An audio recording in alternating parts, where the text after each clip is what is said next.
Bon, j'espère que nous sommes à l'air. Mbote Karimambo, bonjour, bon dia. Alors, nos salutations à tout le monde. Nous sommes dans cette session de tous les coins du monde pour parler de notre paradigme. C'est l'Ubuntu. Ubuntu, c'est l'être étant. Et en même temps, pour penser un peu l'Afrique, dans ces grands symposiums, une fois encore, nous nous retrouvons. Alors, nous saluons tout le monde.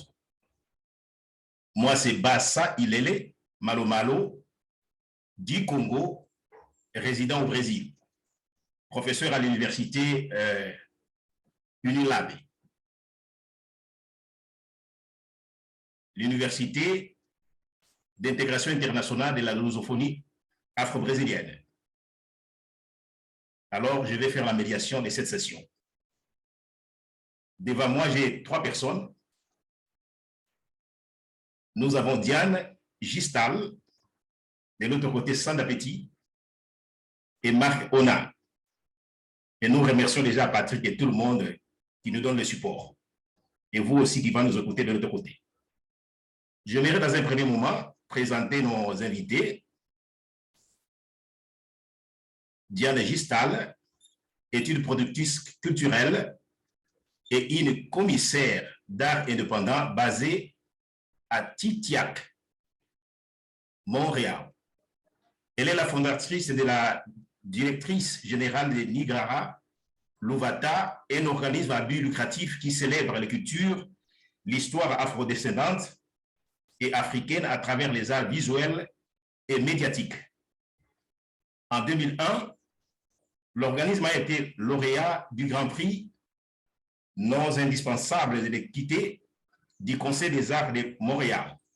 Elle est également la cofondatrice de Black Joy, MTL, une plateforme qui vise à cultiver la joie et à promouvoir le bien-être au sein des communautés noires. Sa pratique curatoriale centre l'écart, soins, la vulnérabilité, la longévité des communautés africaines et afro-caribéennes dans la création de nouveaux paradigmes et discours s'opposant radicalement à une doxa coloniale effaçant les singularités. Elle s'intéresse aussi aux diverses représentations littéraires, visuelles, cinématographiques et quotidiennes de la vie personnelle des Noirs. Parmi ces commissariats récents, on compte Subalterne 2019, Je sais pourquoi l'oiseau chante en cage. Donc là, nous avons devant nous notre invité Diane Gistal. J'ai aussi l'honneur de l'autre côté de vous présenter Sandra. Laisse-moi voir ici.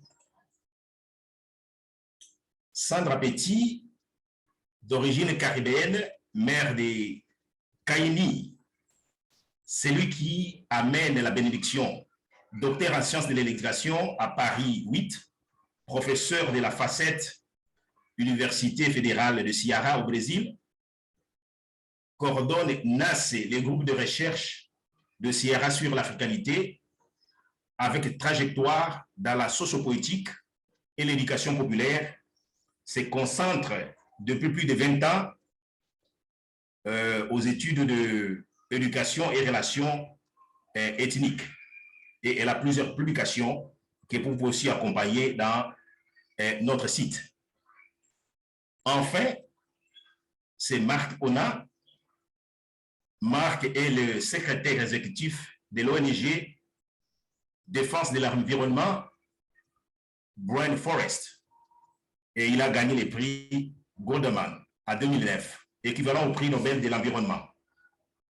Par ailleurs, président de Tourma, la page internationale, un mouvement international qui mène et relie les actions pour promouvoir l'alternance démocratique en Afrique. Il s'est imposé comme l'un des plus grands contradicteurs, le plus crédible et le plus redouté du gouvernement gabonais. Alors, nous pouvons aussi accompagner la biographie de nos invités sur notre site. Bon, ça c'est un peu pour vous donner l'idée de cette session ici qui est avec nous. Bon, là, nous pourrons commencer avec Diane, à dialoguer un peu. On s'est combiné ici, ça sera un dialogue pour apporter un peu nos thèmes, non, autour des Ubuntu qui va se manifester à travers nos expériences, à travers nos travaux. Diane, vous avez la parole. Merci, bonsoir, bonjour à tous et à toutes, aux personnes qui nous suivent sur les différentes plateformes, sur Facebook, sur YouTube et aussi sur Zoom. Alors, je vais juste reprendre quelques éléments de ma biographie pour un petit peu vous expliquer ce que je fais et pourquoi c'était important aujourd'hui pour moi d'être présent dans le cadre de cette conversation sur l'Ubuntu. Alors, je suis une productrice culturelle et une commissaire d'art indépendante et je suis basée à Tiohtià:ke, Montréal, qui est un territoire autochtone non cédé. Et d'ailleurs, je tiens à reconnaître donc la nation Kanien'kehá:ka comme gardienne des terres et des eaux sur lesquelles j'exerce la plus grande partie de mon activité. Tiohtià:ke, Montréal est historiquement connu comme un lieu de rassemblement pour de nombreuses Premières Nations et aujourd'hui, une population autochtone diversifiée ainsi que d'autres peuples y résident. Alors, je suis donc la fondatrice et la directrice générale de Nigra Juventa, qui est un organisme à but non lucratif qui développe finalement des projets en art contemporain à partir de recherches et de discours critiques sur les pratiques d'artistes et de commissaires afrodescendants et africains. Et comme ça a été mentionné, donc on a reçu un prix en 2021, donc nos indispensables de l'équité du Conseil des arts de Montréal. Et donc, dans ma pratique curatoriale, je centre donc le care, c'est-à-dire le soin, la vulnérabilité, la joie et l'agentivité des communautés africaines et afro-caribéennes dans la création de nouveaux paradigmes, de nouveaux discours qui s'opposent radicalement à une doxa coloniale qui donc efface les singularités. Donc, c'est pour ça que je m'intéresse donc aux représentations littéraire, visuelle, cinématographique et quotidienne de la vie des personnes noires. Et donc, je vais revenir un petit peu sur mes commissariats récents et je vais vraiment prendre le temps de parler de ces projets qui, pour moi, s'inscrivent au cœur même du sujet que nous abordons aujourd'hui. Donc, subalterne, je vais vous lire une partie du texte d'exposition. Je cite Bell Hooks. Lorsqu'on parle des personnes noires, le féminisme fait obstacle à la prise en compte des intérêts des femmes noires. Lorsqu'on parle des femmes, le racisme fait obstacle à la reconnaissance des femmes noires. Lorsqu'on parle des personnes noires, l'attention est portée sur les hommes noirs. Et lorsqu'on parle des femmes, l'attention est portée sur les femmes blanches. Fin de citation de Bell Hooks. Et finalement, quand allons-nous enfin considérer le vécu des femmes noires? Quand allons-nous enfin écouter le déferlement de cris, de colère, de rires, d'histoires, leurs histoires au pluriel, celles faites de dépossession, mais aussi de lutte et de résistance? Quand est-ce que nous allons finalement considérer comme les affranchir des images indécentes, insoutenables, des ouvrages tels que Sexe, race et colonie, des portraits fantasmés des Vénus Hottentotes d'hier et d'aujourd'hui? Et finalement, quand est-ce que nous allons comprendre que leurs identités sont plurielles? Et l'exposition subalterne, c'était vraiment ça, explorer comment ces femmes permettent d'élargir les possibles de l'art et de faire advenir des récits alternatifs. Par ailleurs, en 2020, je présentais une exposition que j'ai co-commissariée avec l'artiste commissaire Michael Sergil, Je sais pourquoi chante l'oiseau en cage. Et c'était d'après le titre de l'autobiographie de l'écrivaine états-unienne Maya Angelou. Je sais pourquoi chante l'oiseau en cage, en fait, engage une réflexion profonde sur des enjeux liés à la santé mentale dans les communautés noires. Donc, trauma intergénérationnel, dépression, stigmatisation de la santé mentale, violence politique. Et c'est une invitation à prendre part à une conversation urgente sur la santé mentale. C'est une sommation à l'exploration collective et individuelle des souterrains de nos psychismes et à un nécessaire retour sur soi. En 2020, je présentais à la Galerie Lucas l'exposition Respiration. Donc, Respiration, c'est une exposition virtuelle qui a été présentée virtuellement due à la pandémie, un acte anodin qui, dans un contexte lié aux communautés noires nord-américaines, devient éminemment politique. Le souffle, qui peut leur être ôté à tout moment de façon réelle ou symbolique, fait peser une épée de Damoclès sur les vies noires. Et nous sommes nombreux et nombreuses à avoir été affectés par l'assassinat de l'Africaine-Américaine Breonna Taylor à Louisville, mais peu avoir réagi au décès de Régis Kosinski-Paquet à Toronto ici au Canada. Et il est bien trop facile d'utiliser la référence états-unienne comme diversion pour ne pas se confronter à nos réalités locales. Et là, c'était vraiment une exposition qui s'intéressait justement à la réalité locale, la réalité québécoise en particulier.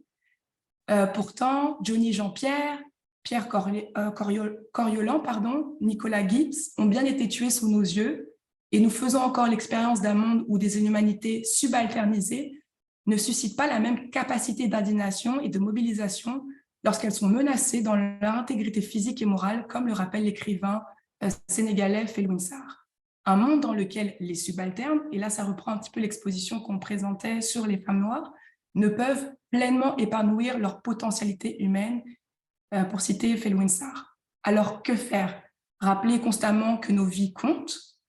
Et du coup, à l'instar du journaliste et activiste canadien Desmond Cole, qui, je cite, n'a jamais été aussi reconnaissant pour les fleurs, pour l'eau, pour le soleil, qui lui sèche les pieds, pour l'amitié affectueuse, pour la vie. Dans le cas de cette exposition, j'ai décidé de take a deep breath, prendre une respiration profonde, de m'éloigner du tumulte et d'être en connivence avec la nature afin de me sentir appartenir à un tout, d'habiter pleinement le monde. Et justement, il y a une œuvre particulièrement qui m'a importante dans le cadre de cette exposition. C'est une vidéo de l'artiste congolais-canadien Mouridja Kitenge Benza, qui s'appelle Kutefanga. Et en fait, c'est une vidéo d'1 minute 30 à peu près, qui finalement est dans la langue parlée par les Louba en République démocratique du Congo, le titre de l'œuvre. Sa proposition s'est inspirée d'un chant entonné lors de la sécession du Katanga pendant la période post-indépendance du Congo. Et ce chant, qu'a entonné son père pendant son enfance, était destiné à dire à ceux et celles qui voulaient la séparation du Katanga avec le reste du pays que jamais la terre de leurs ancêtres ne serait divisée au profit du colon. Ils étaient tous prêts à mourir pour l'unité de ce territoire. Et en se réappropriant ce chant, dans le cadre de cette œuvre-là, il fait sienne la bataille sur son droit d'exister, son droit de faire corps avec le lieu qu'il habite, un droit qu'il refuse de négocier.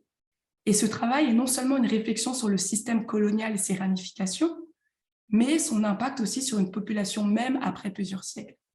Et c'est également une déclaration sur ce qu'il refuse d'être, une personne qui doit négocier son droit d'exister. En fait, j'ai vraiment voulu prendre le temps de parler un petit peu de ces expositions parce que pour moi, elles s'inscrivent justement dans cet Ubuntu, dans ce faire humanité ensemble, d'habiter la Terre ensemble et d'habiter le monde ensemble. Et elles se manifestent très concrètement à travers ces différents projets d'exposition, à travers ces œuvres. Et même si dans la pratique, ma pratique curatoriale et celle de Nigra Juventa, on s'intéresse avant tout aux artistes issus des communautés africaines et afro-caribéennes, finalement, on s'adresse à cette humanité, on s'adresse à un tout. Et du coup, c'est un petit peu ce qu'on porte comme discours qui manifeste vraiment dans la pensée de Nigra Juventa et ma pratique curatoriale, comment faire humanité ensemble. Donc voilà. Comment faire l'humanité ensemble. Merci beaucoup, Diane, pour votre exposé. Sandra, qu'est-ce que vous nous amenez aujourd'hui autour de cette session sur Ubuntu? Bonjour et bonsoir à tout le monde. Je suis Sandra Petit, je suis d'origine cubaine et de père haïtien. C'est pour ça que je m'appelle Petit. Et j'habite au Brésil depuis assez longtemps. Et donc ici au Brésil, je suis professeure à l'université et dans le domaine de l'éducation.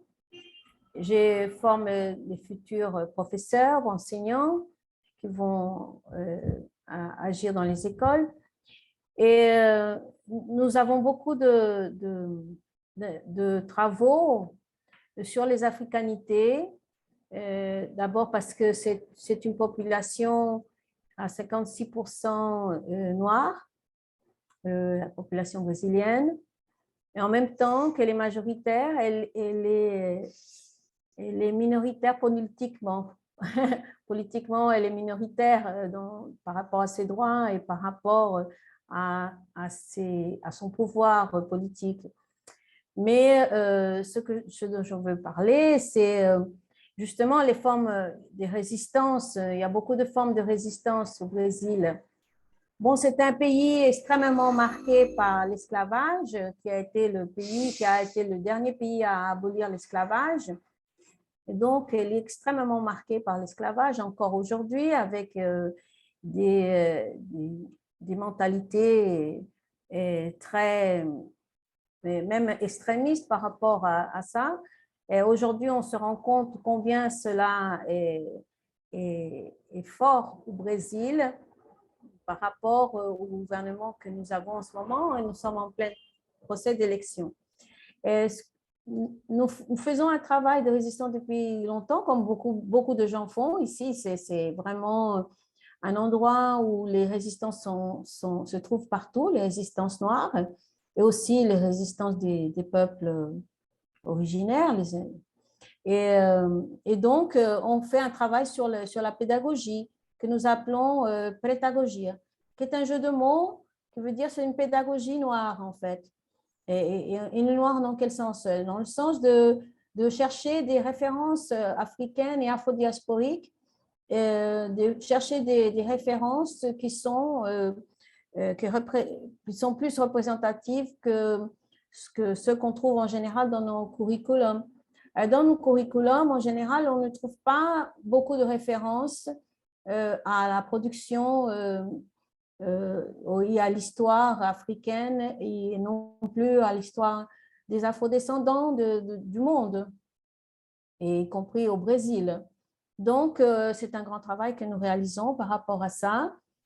Et nous croyons beaucoup à certains éléments qui ont été cités ici avant moi, c'est-à-dire que la joie, c'est cette forme de joie qui est une forme d'être, il y a un mot en portugais qui est alacridade, c'est-à-dire c'est une joie sérieuse, c'est-à-dire on prend très au sérieux la joie. C'est une forme de s'opposer à cet anéantissement, c'est-à-dire que on existe par les pratiques qui nous font du bien.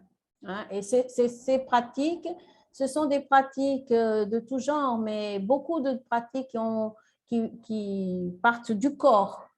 C'est-à-dire que c'est un corps qui produit des connaissances, qui produit des objets, qui produit toutes sortes de sciences. Donc, dans tous les domaines, moi j'aime beaucoup la partie liée à la danse, à la musique, et aussi au fait qu'on peut, dans les écoles, on devrait travailler beaucoup plus avec ces références. On a une musique très, très variée au Brésil. Prenons juste l'exemple de musique brésilienne, c'est vraiment très, très varié. La musique noire au Brésil. C'est une musique qui est très forte pour le Brésil, c'est-à-dire la plupart de la musique brésilienne, la majeure partie, a une influence noire, a une influence forte. Et donc, dans ce domaine, on est très présent.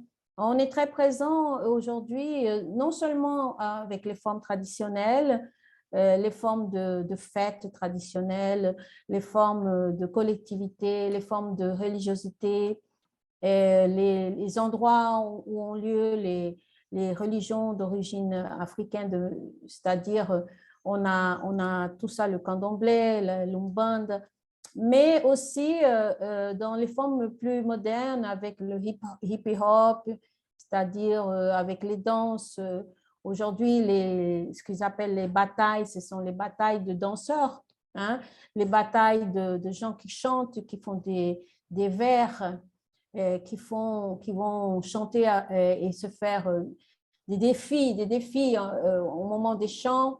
Il faut chanter, il faut être fort dans ce domaine, il faut savoir parler rapidement et poser des questions brûlantes d'une manière d'une manière qui touche les gens. Et ça, les jeunes ils le font beaucoup. Et ils font aussi des vidéos. Aujourd'hui, il y a beaucoup de groupes, qu'on appelle la nouvelle musique preta, non? La nouvelle musique noire. Hein? Ce sont des jeunes qui s'affirment par la musique, mais s'affirment d'une manière délibérée. Donc, on les voit dans des vidéoclips avec leurs cheveux, avec toutes sortes de formes, et on les voit aussi avec des habits et avec des accessoires. Et on les voit aussi dans des lieux par exemple, de la nature. On les voit dans les communautés noires. On perçoit les communautés noires dans ces vidéoclips, etc. Et les habitudes et les formes de vie, la manière de parler, etc. Donc, il y a beaucoup d'éléments qui les représentent dans ces vidéoclips. Ils sont très populaires. Et ce sont des chanteurs et des chanteuses très, très connus. Bon, et avec ça, et aussi on a tout un mouvement d'autres éléments, hein, comme la capoeira, c'est donc les pratiques corporelles. Nous avons beaucoup d'éléments aussi parmi les éléments qui sont faits avec les mains, c'est-à-dire les objets qui sont fabriqués de manière artisanale. Beaucoup la médecine, aussi dans la médecine dite populaire, il y a beaucoup d'influence des connaissances africaines. Et ainsi, on peut dire qu'avec tous ces éléments, on a beaucoup de choses pour résister et on se rend compte que ces éléments, ils dialoguent avec certaines valeurs africaines comme celle de Sobon Fossomé qui valorise beaucoup la communauté. Et donc, les expériences collectives, les expériences de fête collectives, les expériences de grandes performances, hein, comme le carnaval, qui sont des grands moments où les Noirs se font remarquer par leur collectivité, par leur sensibilité, leur sociabilité. Et donc, en fait, il y a beaucoup d'autres choses à dire, mais pour l'instant, je pense que c'est bon pour commencer notre dialogue. Et voilà, c'est un peu dans ce sens-là, c'est-à-dire que mettre en place tout cela et transformer cela en grand potentiel, un potentiel qui va éroder les formes d'extrême droite qui s'appliquent aujourd'hui avec les églises soi-disant évangéliques, parce qu'en l'évangile, vraiment, il transforme le Christ en un véritable monstre. Mais bon, c'est soi-disant évangéliques qui font cette transformation. Ils essayent de faire le cerveau pour que les gens ne pratiquent plus ces choses-là. Parce que, voilà, ils les démonisent, ce qui en fait, ce sont en fait des pratiques culturelles très anciennes et qui ont permis la survie des gens qui sont venus ici sous l'esclavage. Voilà. Merci. Merci beaucoup, Sandra, pour votre contribution. Maintenant, j'appelle Marcona pour aussi dialoguer avec nous. Voilà, non, je suis là. Alors, c'est très enrichissant, hein, l'exposé des personnes qui viennent de nous exposer leur travail. Nous avons, au niveau du Gabon, quand nous avons créé Brain Forest, il y a quelque chose qui m'avait impressionné et que nous avons voulu multiplier, nous avons voulu valoriser. Nous sommes en 2000. Une première mission nous conduit au nord-est du Gabon, dans la province de Logbo et Vilo. Et ce qui m'impressionne, c'est la présence d'une clinique traditionnelle. Une clinique traditionnelle où on soigne avec la médecine, avec les plantes, avec les écorces, et avec la même structuration qu'une clinique moderne en ville. Et je me suis dit, est-ce qu'il n'est pas possible de valoriser notre médecine traditionnelle avec bien sûr des structures pas aussi précaires, mais aussi la possibilité d'enrichir toutes ces structures à l'intérieur du pays avec cette science que maîtrisent ces populations. Nous avons essayé de discuter avec le promoteur. Une vieille personne, elle est morte aujourd'hui. Nous nous sommes rendus compte qu'effectivement, les patients venaient de Libreville, la capitale, pour parcourir 600 km, loin des pharmacies modernes, loin des grandes cliniques, loin des hôpitaux, mais ils sont venus pour recouvrer leur santé en pleine forêt, dans ce petit village perdu en pleine forêt, parce qu'ils ont cru. Ils ont cru à cette science traditionnelle. Nous sommes venus à Libreville, nous avons essayé de mobiliser des fonds pour revaloriser cette clinique, mais malheureusement, beaucoup de bailleurs de fonds n'ont pas répondu à notre appel. Je présente cette anecdote pour montrer que la médecine traditionnelle pour nous est en Afrique, et je ferai le lien avec la défense des peuples autochtones que nous sommes en train de mener. La médecine traditionnelle est une valeur sûre avec les plantes. D'où Brain Forest. Pourquoi nous avons créé Brain Forest? Parce que nous avons pensé que la forêt fonctionne au niveau de l'humanité comme le cerveau. C'est-à-dire, vous avez toutes les ramifications, vous avez les neurones, et si le cerveau n'est pas opérationnel, le corps humain est mort. Et c'est ce que nous avons finalement tiré comme conclusion par rapport à la forêt qui nous entoure, parce que nous sommes les peuples de la forêt. Avant l'arrivée des colons, comment on se soignait? Avant l'arrivée des colons, comment est-ce qu'on avait la possibilité d'accoucher les femmes? J'ai fait une remarque tout dernièrement à une sage-femme, parce que vous allez constater dans les cliniques modernes que la pratique, la règle, c'est l'accouchement par césarienne. Or, quand je fais partie d'une famille, je suis l'aîné d'une famille, ma mère a fait 9 enfants, elle n'a jamais accouché à l'hôpital. Elle a accouché au village, derrière les cases, et pas de césarienne. Et les 9 enfants sont sortis normalement. Bon, il y en a qui sont morts, il y a une qui est morte à 27 ans, l'autre. Ça veut tout simplement dire, j'ai posé la question, est-ce qu'on voudrait nous faire comprendre que ces matrones qui faisaient accoucher nos femmes derrière les cabanes, sans aucune hygiène moderne, est-ce qu'elles étaient plus expérimentées que nos infirmières qui sont allées dans les grandes universités et qui nous imposent des accouchements par césarienne avec tous les risques que cela comporte pour les femmes? Donc, ces deux exemples m'interpellent pour vouloir faire la démonstration que les peuples autochtones, que ce soit au Gabon, en RDC, au Cameroun, partout, ces peuples ont leur science que nous devions préserver. Non seulement ils ont leur science, mais ils ont leur réseau de communication. Ils ont leurs outils de communication. On n'a pas besoin, par exemple, d'avoir le téléphone. Par exemple, dans mon village, quand on voulait annoncer la nouvelle au village voisin d'un accouchement ou bien décès, qu'est-ce qu'on utilisait? On utilisait le tam-tam. Et en fonction des sons du tam-tam, on pouvait effectivement s'imaginer que c'était soit un décès, soit une naissance. Ouais, ça, ce sont des éléments traditionnels que nous sommes en train de perdre aujourd'hui. Pourquoi? Parce que nous sommes noyés dans une sorte d'esclavage culturel importé autant pour moi.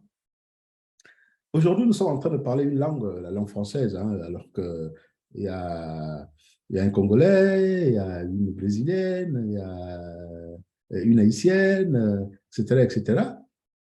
Mais on parle la langue du colon, alors qu'on devrait peut-être parler en une langue qui nous identifie en tant que Black. Mais malheureusement, on n'a pas pu faire cet effort que les autres nous ont imposé. Nous ont imposé une langue. Et moi, je l'ai dit ici, nous avons au Gabon 40 ethnies, et chaque ethnie a sa langue. Pourquoi un pays comme le Gabon ne devrait pas avoir une langue officielle pour s'exprimer? Malheureusement, on est obligé d'emprunter une langue, la langue du colon, il ne faut pas avoir peur du terme, pour nous exprimer. Et là aussi, nous avons échoué. Un autre exemple que je prendrais, nous avons vécu la pandémie Covid. Tout le monde a prédit l'hécatombe en Afrique. Tout le monde. L'OMS a même présenté des statistiques énormes où on devait retrouver les Africains dans les caniveaux, etc., etc. Mais aujourd'hui, quel est le continent qui a mieux géré Covid? Ce n'est pas tant les décisions gouvernementales qui ont fait en sorte que nous soyons à la limite épargnés, mais tout simplement parce qu'on a fait appel, ça je le dis, et je continue à le dire, on a fait appel à notre médecine traditionnelle, parce que nous sommes habitués à utiliser nos plantes pour venir à bout de ces grippes, pour venir à bout de ces pathologies. On sait le faire dans nos villages, on n'a pas de pharmacie dans nos villages, on sait le faire. Mais aujourd'hui, on a du mal, dans nos différents États, on a du mal à franchir le pas de la mise en place d'une stratégie de valorisation de cette médecine traditionnelle. J'ai discuté il y a quelques années avec Francis Allais, un célèbre botaniste français, qui me disait, Marc, est-ce que tu sais que nous avons en Afrique l'essentiel des molécules qu'on retrouve dans nos différentes pharmacies. C'est dans nos forêts qu'on prélève toutes ces molécules pour fabriquer tous les médicaments que nous achetons en pharmacie. Et que, par exemple, la forêt gabonaise, les explorations dans la forêt gabonaise par les scientifiques ont apporté une plus-value au niveau de la médecine. Il y a eu des prix Nobel de médecine qu'on n'a pas voulu attribuer à des molécules prélevées en Afrique. Donc, nous sommes nous-mêmes, si on ne se retrouve pas pour capitaliser tous ces éléments, pour mettre de l'ordre, pour que cette identité black, ça je préfère parler ainsi, comme on a eu, cette identité black puisse s'affirmer, comme les Asiatiques. La médecine chinoise, elle s'impose, hein, mais elle n'est pas aussi efficace que cela par rapport à ce que nous savons faire. Une fois, j'ai assisté à la guérison d'une fracture de la jambe dans un village. On n'est pas venu au village, à l'hôpital pour plâtrer la jambe. On a tout simplement utilisé ce qu'on sait faire. Il y avait des spécialistes pour la fracture. Donc, autant d'éléments pour moi qui peuvent constituer une richesse énorme pour nos organisations. Je terminerai en disant, vous savez, nous sommes engagés dans la lutte, dans la défense des droits des populations autochtones. Au Gabon, vous avez les Babongo, vous avez les Baka. Mais ce sont des peuples qui veulent préserver leur écosystème. Ils veulent rester dans leur écosystème sans pour autant subir la pression de ceux qui voudraient que ces peuples perdent leur identité. Mais malheureusement, il y a toute une sorte de discrimination qui s'impose, entretenue par nous-mêmes. Est-ce que nous avons besoin de discriminer un peuple qui voudrait, à la limite, maintenir ces pratiques traditionnelles? Voilà un peu, dans un premier temps, ce que je pourrais dire pour réagir à tout ce qui a été dit par les collègues tout à l'heure. Merci. OK, merci Marcona. Là, je remercie tout le monde parce que, Raimla, vous contrôlez votre temps, vous accompagnez, ça c'est très bien. Là, la provocation que j'aimerais un peu faire, c'est les approches. Comme ça, je vais encore rentrer vers Diane ou Sandra. Qu'est-ce que vous voulez compléter après avoir écouté votre frère et sœur comme collègue ici? Qu'est-ce que vous avez à compléter pour 2 minutes à 3 minutes? Après aussi, j'invite le public à mettre ses questions dans les chats, si vous le voulez, comme aussi prendre les microphones après ces tours que nous allons faire, de 2 minutes à 3 minutes. Diane, vous voulez compléter quelque chose après avoir écouté Sandra et Marc? Je vois la liaison, par exemple, Sandra travaille avec les arts, c'est très fort. La question de la résistance, Sandra peut parler à partir du Brésil. Hein? Vous aussi, vous utilisez beaucoup les exposés. Nous avons écouté aussi les mots de résistance. Et de l'autre côté, j'ai beaucoup aimé surtout la présence des femmes noires, hein, dans tous ces processus.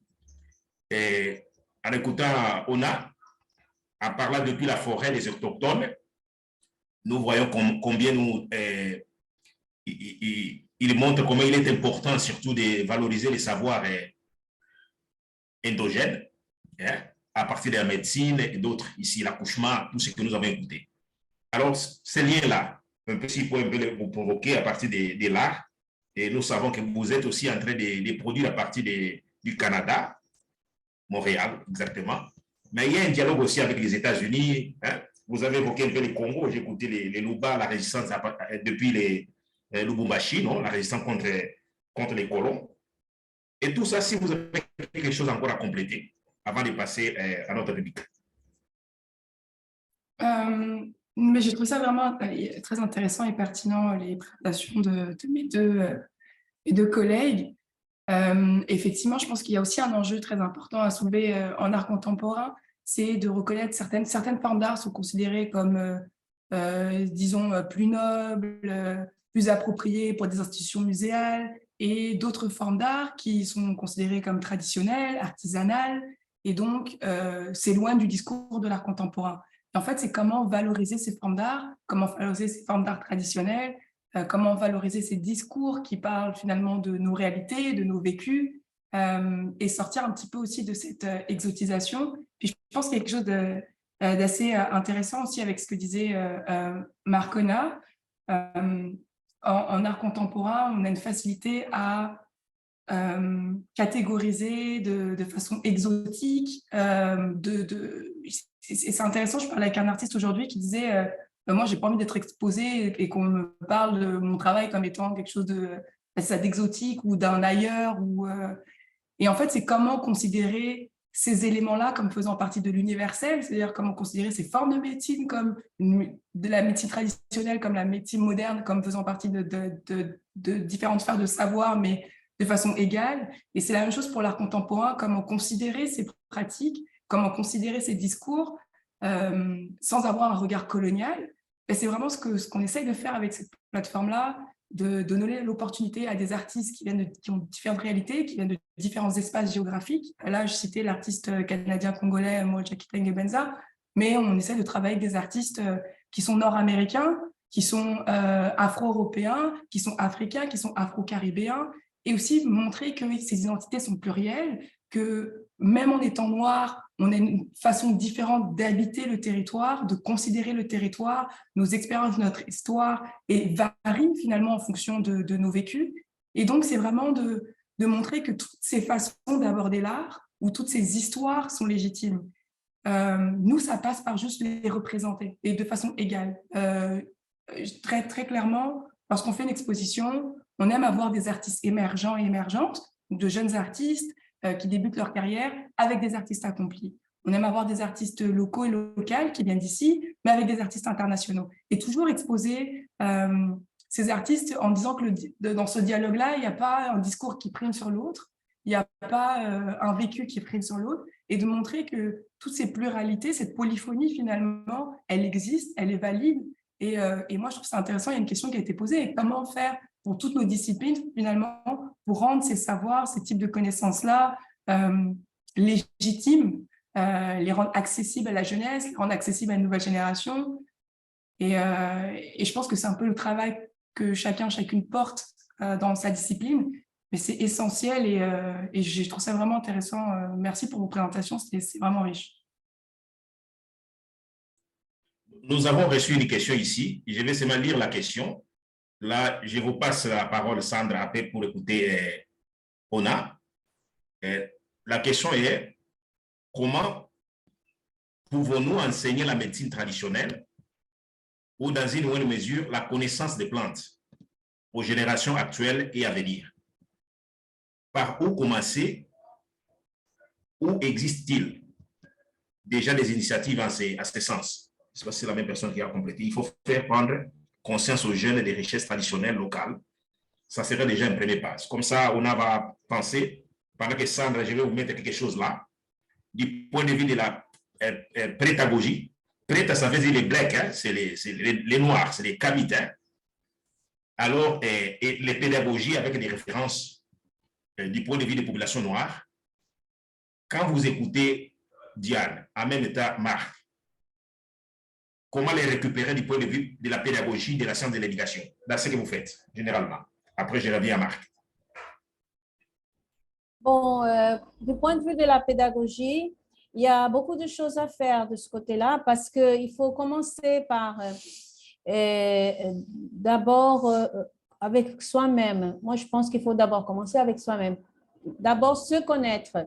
Et donc, d'abord, j'essaie de me connaître. Donc, par exemple, nous, on commence toujours les cours avec, moi, je me présente avec des danses, avec avec les danses, les musiques qui ont été importantes pour moi dans ma trajectoire de vie. Et c'est de musique noire, hein, parce que bon, je suis en train de parler de cet aspect. Et donc, je demande que le long de nos cours, par exemple à l'université, chaque étudiant va se présenter en amenant une musique. Et cette musique, elle est en général enregistrée. Parfois, il y en a qui chantent aussi. Et ils vont se présenter, ils vont dire quel est le rapport qu'ils ont avec la culture noire ou l'histoire des Noirs dans cette musique. Et donc, ils vont dire ça. Ils vont dire c'est un rapport, il y a un rapport personnel avec la musique, il y a un rapport plus profond, collectif, de notre culture collective. Et ça, c'est très intéressant. Il se passe beaucoup de choses pendant cet exercice. Bon, on fait beaucoup d'autres exercices pour identifier les éléments noirs parce que nous, ici, on vit un racisme qui essaye de nous faire croire qu'on n'a pas de culture noire, la culture noire n'existe pas vraiment. Quand elle existe, il y a un mélange de cultures des peuples originaires, etc. Mais on ne veut pas dire qu'il y a une culture noire et la valeur qu'elle a, parce qu'ici, la culture noire, en réalité, elle est majoritaire, mais elle n'est pas présentée en tant que telle. Elle est présentée comme minoritaire. C'est vraiment étrange et c'est vraiment très étrange pour quelqu'un qui vient, par exemple, de l'Europe, immédiatement voit que je trouve dans un territoire noir. Et puis, il n'y a pas de doute. Mais pour les gens ici, ce n'est pas évident.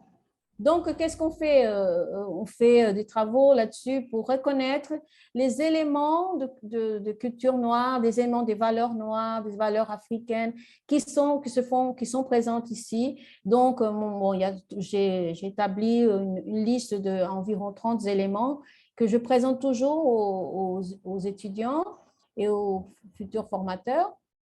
Et ça marche, ça marche. Ils commencent à se rendre compte que cette culture et les sciences et les connaissances sont partout, mais elles ne sont pas valorisées. Et donc, comme elles ne sont pas valorisées, parfois elles sont méprisées. Donc, les personnes ne veulent pas en parler de ça, ne veulent pas mettre ça dans un curriculum.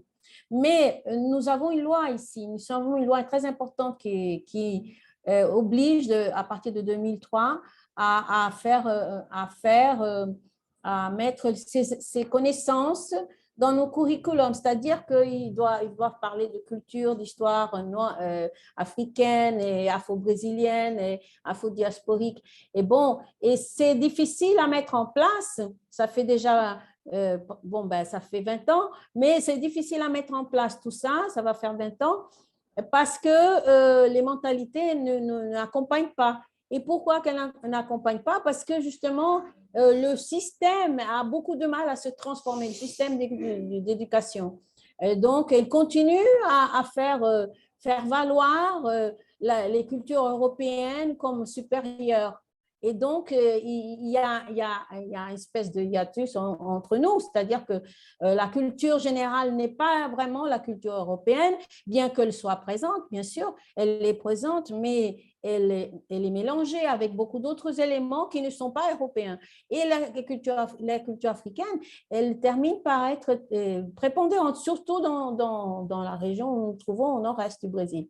Et donc, ce qui se passe, c'est qu'il y a une difficulté de faire ça parce que les universités n'ont pas changé beaucoup leur curriculum d'une manière générale. Aujourd'hui, nous avons l'université où travaille au Basilea, qui est une université qui fait un lien avec l'Afrique et c'était très important à l'époque de Lula. C'est lui, le président, qui a créé cette université. C'est une nouveauté, mais d'une manière générale, ce n'est pas le but des universités. Et donc, les gens n'ont pas été formés à penser de cette manière-là aux références africaines, comment elles se font présentes, comment elles s'actualisent dans un territoire brésilien. Et donc, ça, c'est notre grand travail. On travaille beaucoup sur cette reconnaissance, cette identification Et à partir de ce moment, il arrive, c'est presque un miracle.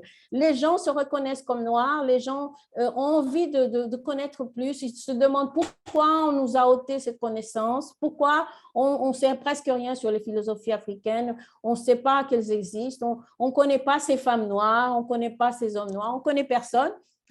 C'est-à-dire pourquoi et les gens sont presque fâchés avec l'université quand ils font leurs cours parce qu'ils se rendent compte qu'il n'y a pas un engagement de l'université dans ce sens. Et en même temps, il y a de plus en plus de groupes de recherche. Les recherches se sont multipliées d'une manière puisque ça fait déjà 20 ans. Et donc, il y a énormément de groupes de recherche, donc il y a énormément de production intellectuelle, il y a énormément de livres, il y a énormément de choses. Et avec la pandémie, on s'est rendu compte combien c'est multiple, parce qu'on a commencé à être obligé à échanger là-dessus d'une manière virtuelle. Et quand on a commencé à échanger de manière virtuelle, on a aussi mis tous ces éléments sur Internet. Et tous ces éléments sur Internet, ça fait beaucoup de choses. Et donc, les gens aujourd'hui, ils ont les moyens de trouver les connaissances, de trouver disons, des sources importantes. Bien sûr, il faut savoir se reconnaître.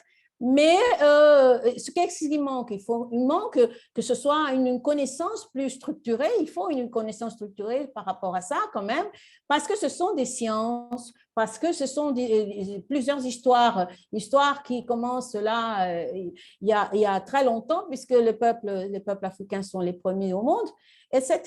Et donc, c'est ça, notre lutte, c'est de changer ce système pour qu'il intègre ces cultures, il intègre ces connaissances, qu'on ait accès à ça, et non seulement qu'on ait accès sur Internet, mais qu'on ait accès d'une manière qualifiée, comme le doit l'université. L'université est un lieu où on doit apprendre ces choses-là d'une manière qualifiée, et ça, c'est notre objectif. Voilà. Merci beaucoup, Sandra. Je vois que nous avons aussi reçu une question. Je vous passe déjà la parole. C'est en anglais, là. Quelqu'un nous aide à traduire là, ça va pour aider ici. Je vais relire la question, Ona, mais je vais faire un petit commentaire.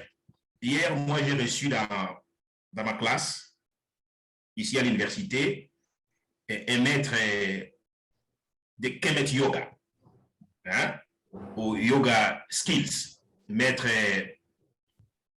Yisser Rahotep. C'est un afro-américain, c'est lui qui a réinventé cette méthodologie, de cette pratique. Parce que les yogas, on la trouve déjà au Kemet. Kemet, c'est l'Égypte. Mais nous sommes en train de parler des savoirs situés à la vallée des Api. Api, c'est Nil, qui prend ses sources là-bas, au Soudan, au Congo, dans l'Afrique centrale, où le berceau de la civilisation africaine, c'est là-bas. Nubie, après c'est Kemet. Et hier, il montrait l'importance de la médecine africaine, qui n'est pas du tout traditionnelle, parce que ça continue à être avec sa vigueur. Et surtout dans cette pratique de méditation, qui à fond, c'est la spiritualité. C'est trouver vous entrez dans les détails de votre inconscient et dans votre conscience. Le yoga, Kemet Yoga, serait comme si c'est ouvrir les yeux en dormant. Et l'autre chose, quand nous lisons au Benga, nous lisons Cheikh Anta Diop, nous savons déjà que la médecine, comme toutes les sciences, leurs origines sont africaines. La médecine, Hippocrate, les autres que nous connaissons. Mais c'est beau de vous écouter maintenant ici, Ona, mettant l'accent sur la médecine dans nos grandes forêts, au Gabon et surtout dans le travail que vous faites. Là, je reviens sur la question. Et vous voyez ce que je suis en train de dire, nos étudiants dans mon université, surtout dans mes cours, ils étudient ça avec moi. Ils étudient ça. C'est une discipline de sociologie, mais nous parlons de la médecine, nous parlons des sciences, nous parlons des connaissances, nous parlons de l'art, nous parlons de tout ce qui est savoir africain. Là, la question maintenant, comment pouvons-nous enseigner la médecine traditionnelle ou dans une moindre mesure la connaissance ou les connaissances des plantes aux générations actuelles et à venir? Par où commencer? Existe-t-il déjà des initiatives en ce sens? OK. Bon, notre temps est en train de s'approcher. Hein. Ici, là, nous allons aller aux conclusions. Ona, vous avez la parole. Alors, c'est une question très intéressante. Si on considère l'enseignement, la formation, l'éducation, avec le schéma occidental, il faut aller à l'école, à l'université, on écrit des livres, etc., etc. Ça veut dire qu'on ne peut pas enseigner, on ne peut pas partager les connaissances avec d'autres canons que les canons occidentaux. Alors, tout à l'heure, je vous ai parlé de ce médecin par les plantes. Je corrige, hein, parce qu'effectivement, ce n'est pas la médecine traditionnelle, c'est la médecine par les plantes. C'est un analphabète, il n'a jamais été à l'école, mais il maîtrise les plantes. Est-ce qu'il est possible d'envoyer auprès de ce monsieur aller passer 1 an, 2 ans, 3 ans pour apprendre auprès de ce monsieur et revenir avec la somme de connaissances, peut-être les transcrire dans les livres, etc., etc., en posant la question, ce que je redoute, c'est de penser qu'on ne peut transmettre la connaissance que par le banc de l'école, que par l'université. Or, ce n'est pas vrai. Ce n'est pas du tout vrai. Aujourd'hui, on est dans la conservation. Le débat se pose sur la déforestation dans nos différents pays forestiers. Mais pourquoi certaines essences ont atteint des niveaux de diamètre impressionnants? Je prends le cas du Gabon, nous avons le Kevazingo qui atteint des diamètres impressionnants. Mais pourquoi? Parce que dans la pratique traditionnelle de la perception de certaines essences, il y a des essences qui étaient exploitables, d'autres pas. Il y a des essences qui étaient sacrées, d'autres pas.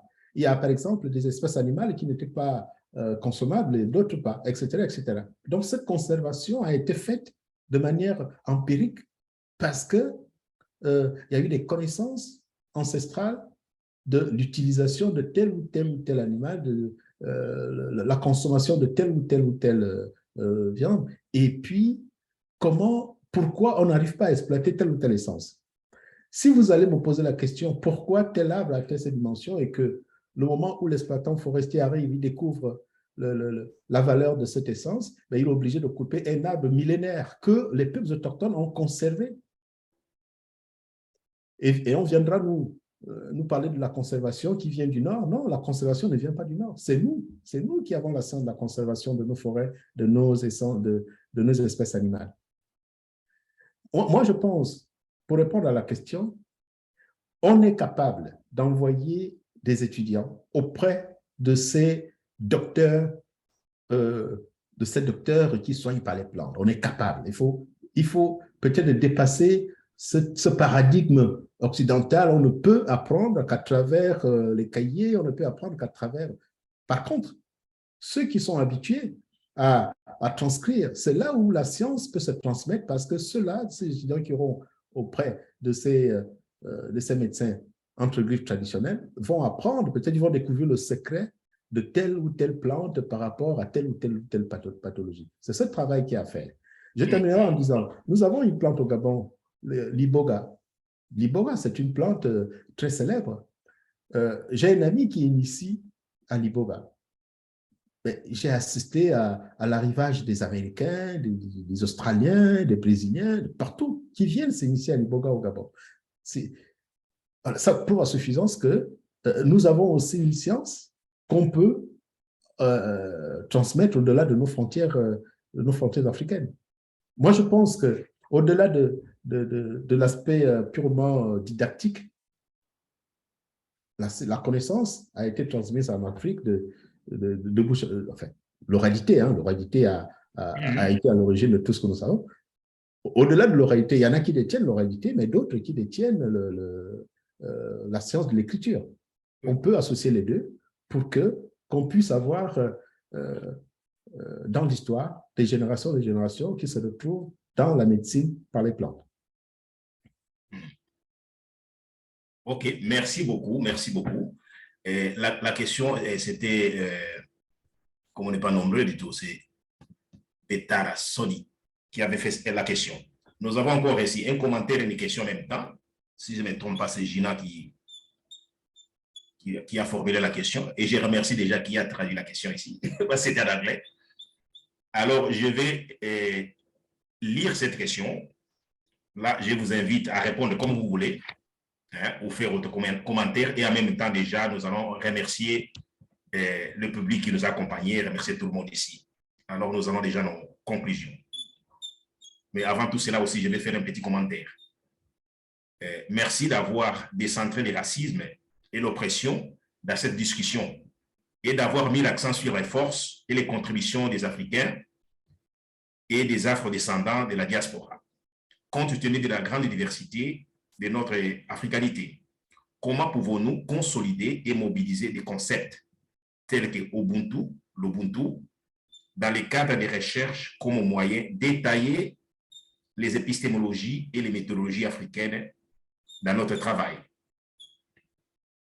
Vous faites chacun, chacune et collectivement une sorte d'épistémo-Ubuntu, un dialogue de savoir, art, pédagogie, sciences et autres champs en transdisciplinaire via épistémologie afro. Totalement d'accord. Je fais un commentaire et là, je vais vous inviter à aller déjà, nous allons remercier notre public. Devant moi ici, une petite publication, ça c'est mes petites contributions. Ça c'est, on écrit en portugais.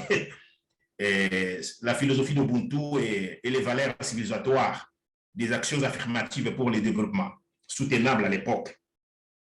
Et ça, c'est mon récent livre, La philosophie d'Ubuntu.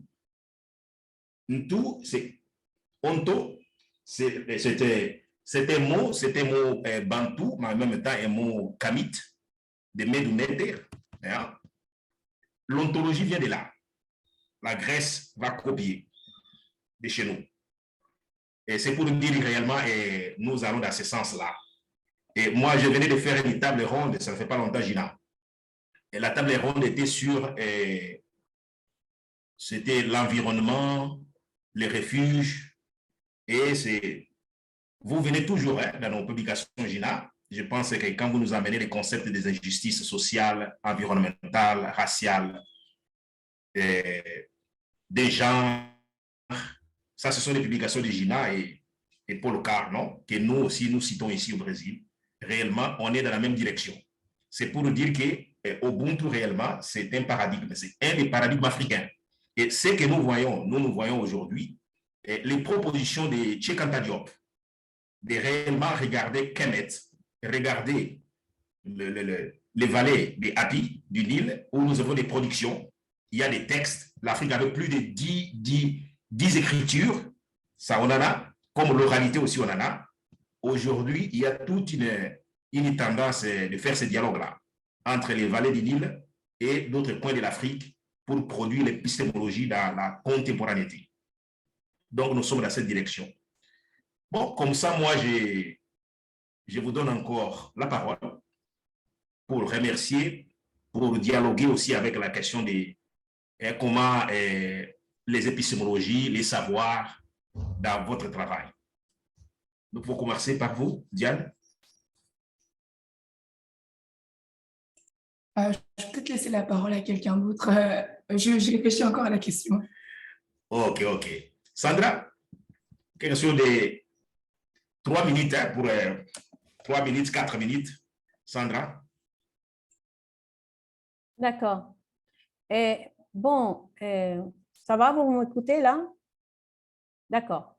Donc, je pense que ces épistémologies, elles naissent de cette connaissance que nous construisons en apprenant avec les chercheurs qui sont passés avant nous, parce que bon, on n'est pas les premiers. Comme Basimel, il cite Cheikh Anta Diop.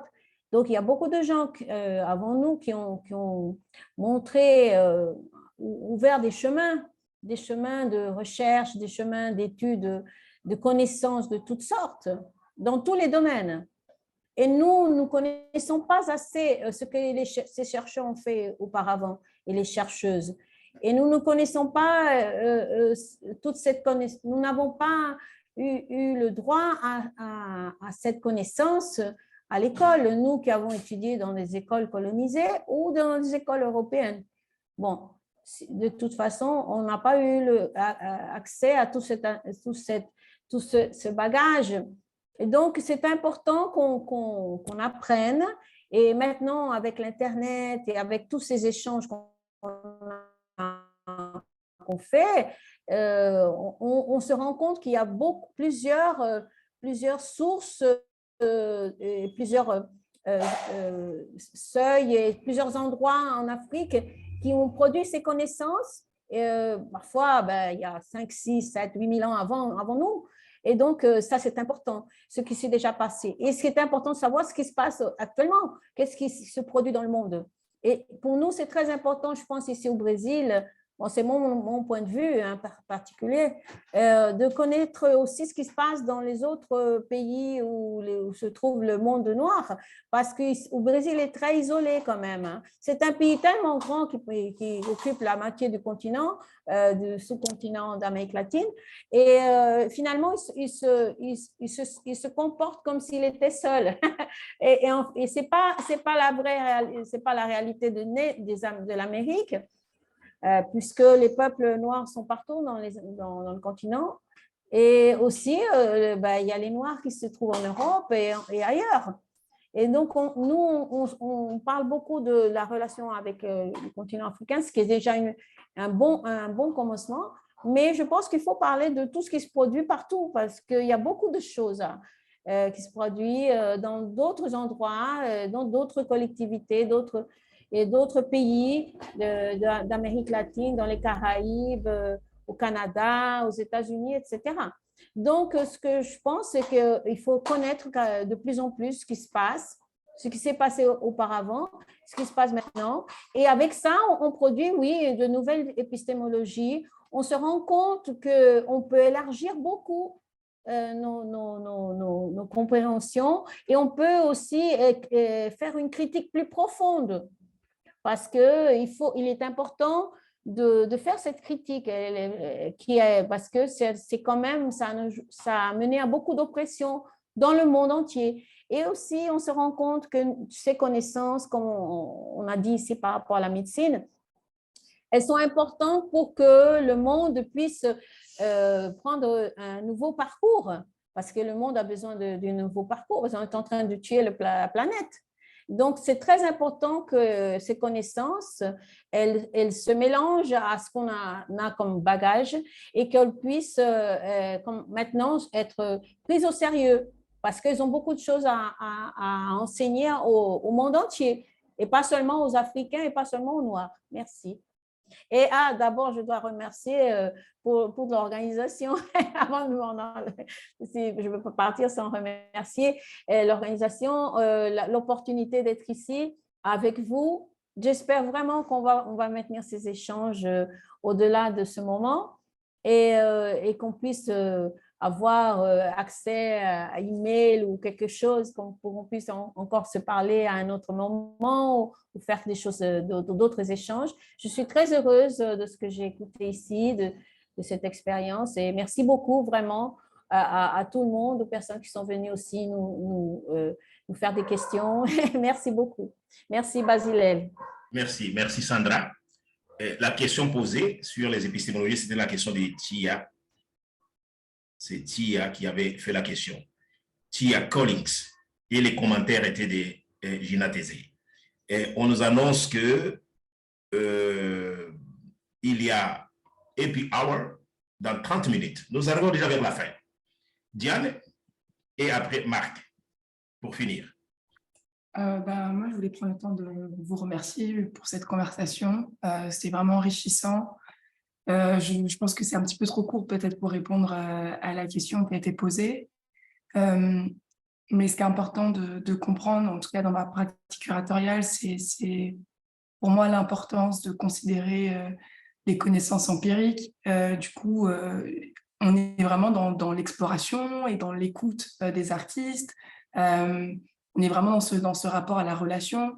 Donc, c'est vraiment central pour finalement constituer ce savoir qui dénote un petit peu avec de ce qu'on a en art contemporain ou en histoire de l'art. C'est vraiment de prendre le temps d'avoir des artistes diversifiés qui viennent un petit peu partout et d'être vraiment dans ce truc où on essaye, essai-erreur, d'avoir des artistes qui n'ont pas un discours qui est parfaitement ficelé, mais de s'arrêter quand même à ce qu'ils ont à dire, ce qu'ils, elles, ont à dire.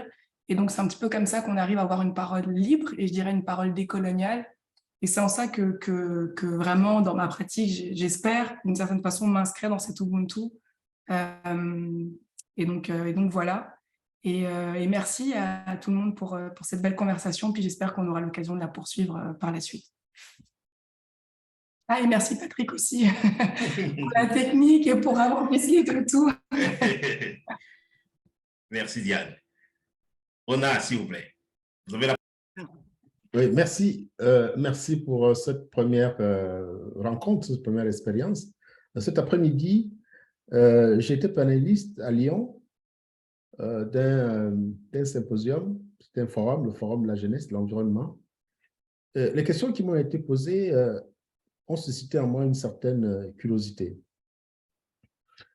Par exemple, pourquoi les Africains ne parlent pas de changement climatique? Comment on traduit changement climatique en langue locale? Puisque c'est le débat. Je n'ai pas pu répondre à cette question. Mais comment je peux traduire changement climatique en langue quand j'essaye, mais ça n'a pas de sens?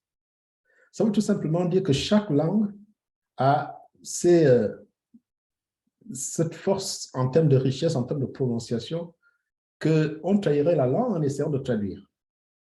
On trahirait le français en essayant de traduire changement climatique. Quand je dis par exemple Afan, Afan enfant, c'est la forêt. Est-ce que c'est le même concept que les autres ont par rapport à la forêt? Est-ce que c'est cette image-là qu'on a? Nous avons beaucoup à faire aujourd'hui. Nous avons beaucoup à faire. L'Afrique n'est pas un continent, ce n'est pas un désert de connaissances. Beaucoup d'Africains ont écrit, ont fait des recherches. Tout ce qu'on est en train de dire, si vous fouillez, beaucoup de travaux ont été réalisés par les Africains. Mais malheureusement, ces travaux se retrouvent dans les tiroirs. Il y a aussi ce travail à faire, dépoussiérer les rapports, les travaux qui ont été réalisés depuis des années par les Africains, mais qui, faute de moyens, faute d'une certaine notoriété, n'ont pas pu les vulgariser. Ça aussi, c'est très important. Nous avons un autre élément. J'aime lire, quand j'allais à la messe, hein, dans mon village, le catéchiste, il nous faisait la messe en langue. La Bible était écrite enfant. C'est ma langue. Et c'était tellement intéressant à écouter, mais sauf que cette traduction, quand on a traduit, essayez de transposer ce qui vous est énoncé par rapport à notre tradition, mais on était en déphasage.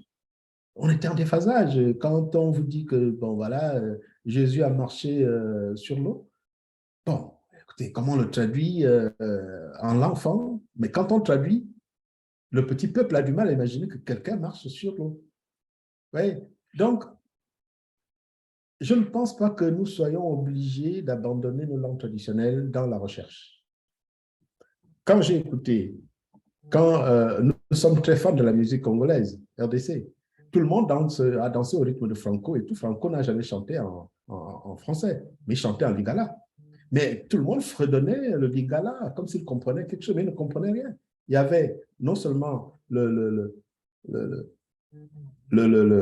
côté musique, le rythme, mais aussi le charme de la langue.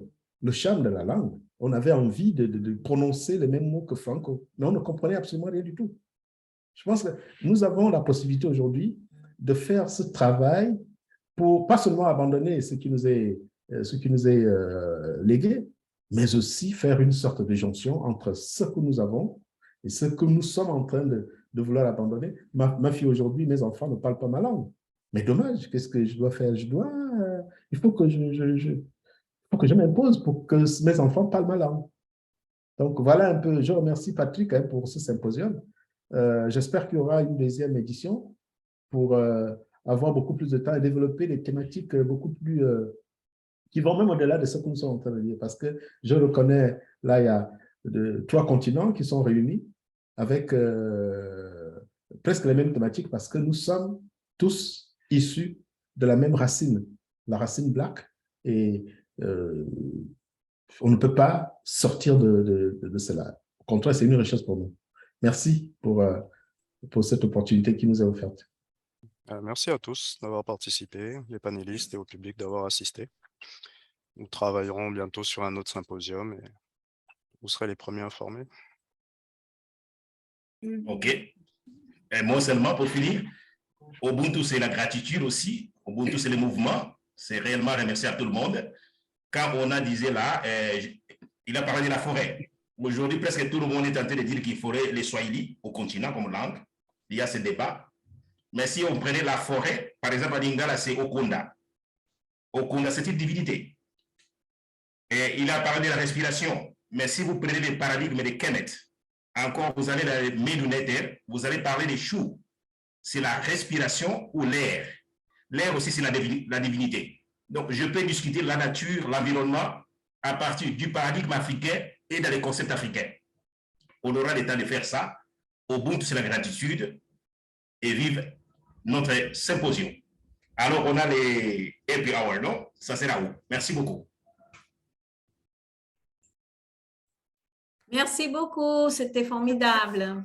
Merci Basilele, prenez bien soin de vous, tout le monde. Merci. On se voit au happy hour, j'espère. OK, on se voit là. Ciao, bonjour, ciao. Basilele, bonjour Sandrine. Bonjour Paul. Bonjour, ça fait bonjour longtemps. Marquis. OK. Enchantée Diane, on se revoit. Diane, à bientôt. OK, merci. On va trouver un moyen de se revoir. Merci beaucoup. Hein. Merci. Merci Diane. Merci, au revoir. En dansant. Passe-nous les liens, Patrick. Très bon. Merci beaucoup. Ciao.